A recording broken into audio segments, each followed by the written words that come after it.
మీ కుటుంబ శాంతి, ఆరోగ్యం, ఆర్థిక అభివృద్ధి కోసం రుద్రాక్ష మహాపూజలో తప్పక పాల్గొనండి. ఇప్పుడే నమోదు చేసుకోండి.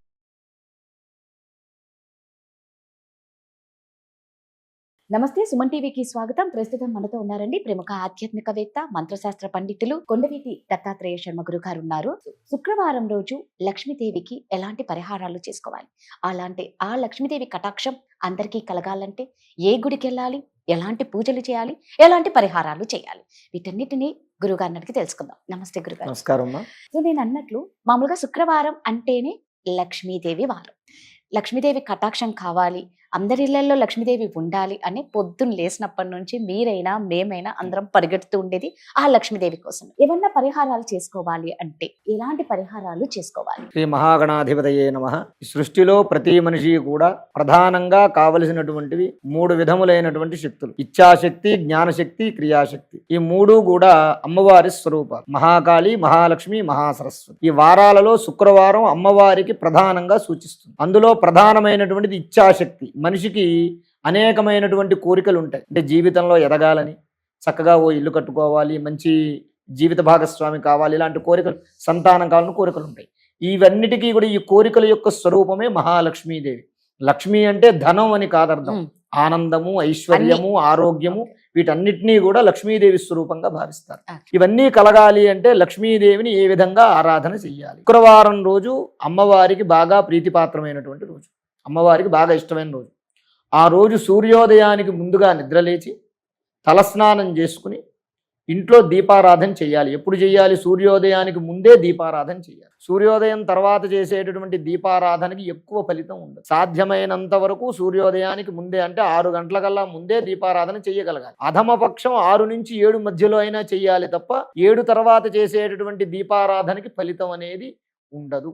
ఉంటుంది కానీ ఇన్స్టెంట్ ఫలితం, ఆ క్షణం వరకే, ఆ రోజు వరకే ఫలితం ఉంటుంది. ఈ సూర్యోదయానికి ముందే ఎందుకు దీపారాధన చెయ్యాలి అంటే లక్ష్మీదేవి అమ్మవారి యొక్క శక్తి సూర్యోదయానికి, సూర్యాస్తమయానికి, ఈ 2 సమయాల్లోనూ కూడా గ్రామ సంచారం చేస్తూ ఉంటుంది. ఈ గ్రామ సంచారం చేసేటప్పుడు ప్రతి ఇంట్లోనూ, ఏ ఇంట్లో అయితే సూర్యోదయాత్ పూర్వం దీపారాధన వెలుగుతూ ఉంటుందో ఆ ఇంట్లోకి అమ్మవారు ప్రవేశిస్తుంది.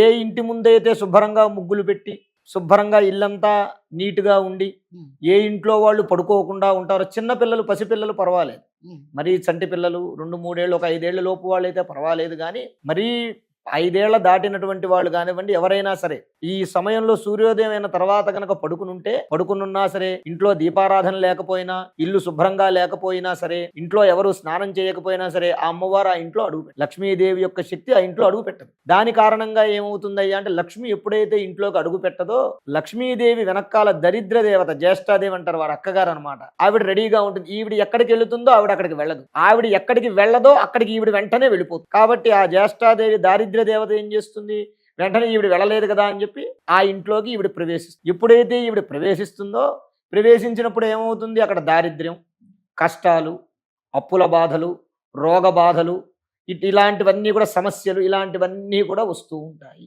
ఆ కారణంగా మనం సూర్యోదయాత్ పూర్వమే నిద్రలేచి దీపారాధన చేయాలి. ముందు ఉత్తి రోజుల్లో, అంటే ఇప్పుడున్నటువంటి కలియుగంలో, ఇప్పుడున్న పరిస్థితుల్లో కాస్త ఆలస్యమైనా సరే శుక్రవారం మాత్రం ఖచ్చితంగా సూర్యోదయాత్ పూర్వం మాత్రం లేచి చేస్తే గుడ్డిలో మెల్ల అన్నట్టుగా కనీసం ఆ ఒక్కరోజు చేసినటువంటి ఫలితం ఆ వారమంతా కూడా అమ్మవారు అనుగ్రహించేటటువంటి ఆ అవకాశం ఉంటుందన్నమాట. అలా సూర్యోదయాత్ పూర్వం దీపారాధన అన్నీ చేసినటువంటి తర్వాత అమ్మవారికి పాయసం అంటే బాగా ఇష్టం. పాయసాన్న ప్రియాత్వక్స్త అని లలితా సహస్రనామంలో చెప్పారు. అమ్మవారికి పాయసం కానీ, చక్కెర పొంగలి కానీ, బెల్లంతో వండినటువంటి తీపి పదార్థం ఏదైనా సరే అమ్మవారికి బాగా ఇష్టం. ఆ పదార్థాన్ని ఇంట్లో దీపారాధన చేసిన తర్వాత ఆ అమ్మవారికి నివేదన చేయాలి లక్ష్మీదేవి స్వరూపంగా. తీపి ఆనందానికి హేతు. పులిహార అవి వేరే, కానీ అమ్మవారి పూజ చేసినప్పుడు మాత్రం ఖచ్చితంగా తీపి పదార్థం అనేది నైవేద్యం పెట్టాలి. కాబట్టి అన్నం పరబ్రహ్మ స్వరూపం కాబట్టి అన్నంతో వండినటువంటి పాయసం, బెల్లం కానీ లేదా పంచదార కానీ, చక్కెర పొంగలి, ఇట్లాంటివి ఏవైనా సరే అవి అమ్మవారికి నైవేద్యం పెట్టాలి. నైవేద్యం పెట్టిన తరువాత హారతి ఇవ్వాలి ఇంట్లో అమ్మవారికి. ఇచ్చిన తరువాత కనకదారా స్తోత్రము గాని, మహాలక్ష్మి స్తోత్రం గాని, మహాలక్ష్మి అష్టోత్తర శతనామ స్తోత్రం గాని ఆ శుక్రవారం రోజున పారాయణం చేయాలి. చేస్తే షడ్భిర్మాసై ఫలం లభేద్. అలా చేస్తూ ఉండగా 6 నెలల తర్వాత నుంచి దాని యొక్క ప్రభావం చూపించడం మొదలు పెడుతుంది. 6 నెలలు 6 నెలల నుంచి దాని ప్రభావం చూపించడం మొదలు పెడుతుంది. ఇప్పుడు ఎందుకంటే ఇప్పుడు మనం డబ్బులు దాచుకోవాలి. ఇప్పుడు ఈ రోజున మనం బ్యాంకులో ఓ 1,00,000 రూపాయలు వేస్తే వడ్డీ ఈ రోజే వచ్చేది కదా. నెల రోజుల తర్వాత 1,000 రూపాయలు వడ్డీ వస్తుంది. 10% దానికి 10వ వంతు వడ్డీ వస్తుంది.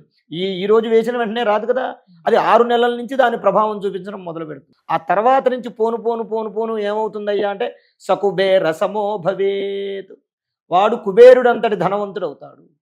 అంటే ధనానికి కానీ ధాన్యానికి కానీ దేనికి వాడికి వాడి పిల్లలకి లోటు లేకుండా ఆనందంగా జరిగేలాగా అమ్మవారు వాడిని అనుగ్రహిస్తుంది. అసలైతే రోజు చెయ్యాలి, కానీ రోజు చెయ్యలేనటువంటి పరిస్థితుల్లో ఉన్న వాళ్ళు ఆరోగ్యం సహకరించుకో, కుటుంబ పరిస్థితులు సహకరించుకో చేయలేని వాళ్ళు ఉంటారు. అలాంటి వాళ్ళు ఉత్తి రోజుల్లో దీపారాధన అనేది కొద్దో గొప్ప ఎప్పుడైనా చేసుకున్నా శుక్రవారం మాత్రం ఖచ్చితంగా సూర్యోదయాత్పూర్వం ఇంటిని శుభ్రంగా ఉంచుకుని ముగ్గు పెట్టుకుని చక్కగా మనం అమ్మవారి యొక్క ఆరాధన చేసినందువల్ల అమ్మవారి యొక్క కరుణారస దృష్టి వారి కుటుంబం మీద పడుతుంది.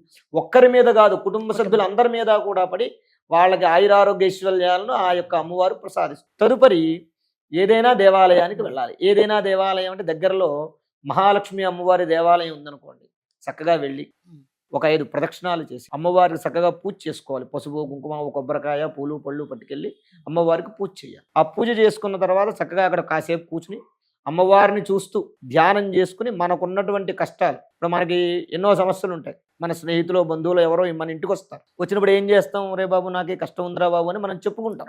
అలా అమ్మవారి దేవాలయానికి వెళ్ళి ఆ శుక్రవారం రోజున అమ్మవారికి చెప్పుకున్నందువల్ల అమ్మవారు అరే నా బిడ్డ నా దగ్గరికి వస్తున్నాడు కాబట్టి వీడికి కష్టం ఉంది కాబట్టి ఆ కష్టాన్ని వాడికి తొలగించాలి అని ఆ కష్టాన్ని నివారణ చేసే రకంగా అమ్మవారు మనల్ని అనుగ్రహిస్తుంది. ఒకవేళ ఇంటికి దగ్గరలో అలాంటి లక్ష్మీదేవి దేవాలయం లేకపోతే ఆ అమ్మవారి దేవాలయం లేకపోతే దగ్గరలో రాజరాజేశ్వరి టెంపుల్ ఏదో ఒకటి ఉంటాయి.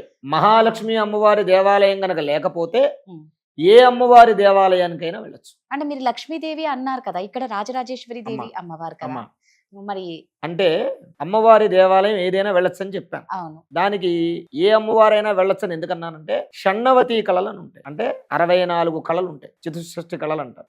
ఆ చతుషష్ఠి కళలు కూడా ఆ ఏదైనా ఒక విగ్రహం ప్రతిష్టాపన చేసేటప్పుడు ఆ కళలన్నీ కూడా ఆ విగ్రహాన్ని ఆవాహన చేస్తారు, విగ్రహంలో ఆవాహన చేస్తారు. ఆ 64 కళల్లోనూ కూడా లక్ష్మీ కళ కూడా ఒకటి. అందువల్ల లక్ష్మీ స్వరూపం ఖచ్చితంగా ఆ అమ్మవారి యొక్క రూపంలో అక్కడ ఉంటుంది. ఏ అమ్మవారైనా సరే ఇచ్ఛాశక్తి, జ్ఞానశక్తి, క్రియాశక్తి ఈ 3 శక్తులు ఎవరయ్యా అంటే ఈ 3 కలిపినటువంటి రూపమే అమ్మవారు. అక్కడ సరస్వతీదేవి ఉంది కదా అని చెప్పి మనం లక్ష్మీదేవి కాదు అని అనుకోవటానికి లేదు. పైకి మనకి కనబడే రూపమే సరస్వతీదేవి, కానీ లోపల ఉండేది లక్ష్మి, మహాకాళి, మహాలక్ష్మి, మహాసరస్వతి 3 అమ్మవార్ల యొక్క రూపము కూడా దాంట్లో ఉంటుంది. అలాగే లక్ష్మీదేవి ఉంది కదా అని సరస్వతీదేవి కాదని అనుకోకూడదు. మనకి పైకి కనబడే రూపమే అది తప్ప మిగిలినటువంటి శక్తి లోపల లక్ష్మీ కళ అనేది ప్రతి అమ్మవారి లోపల ఉంటుంది. అలాగే సరస్వతీ కళ అనేది ప్రతి అమ్మవారి లోపల ఉంటుంది. కాబట్టి శుక్రవారం మహాలక్ష్మి అమ్మవారి దేవాలయం దగ్గరలో లేకపోతే ఏదైనా అమ్మవారి గుడికి వెళ్ళి చక్కగా కుంకుమ పూజ చేయించుకుని దర్శనం చేసుకుంటే అమ్మవారి యొక్క అనుగ్రహం వల్ల వారికి ఉన్న కష్టాలు నివారణ, లక్ష్మీ కటాక్షం పొందుతారు 100%. ధన్యవాదాలు. ధన్యవాదాలు.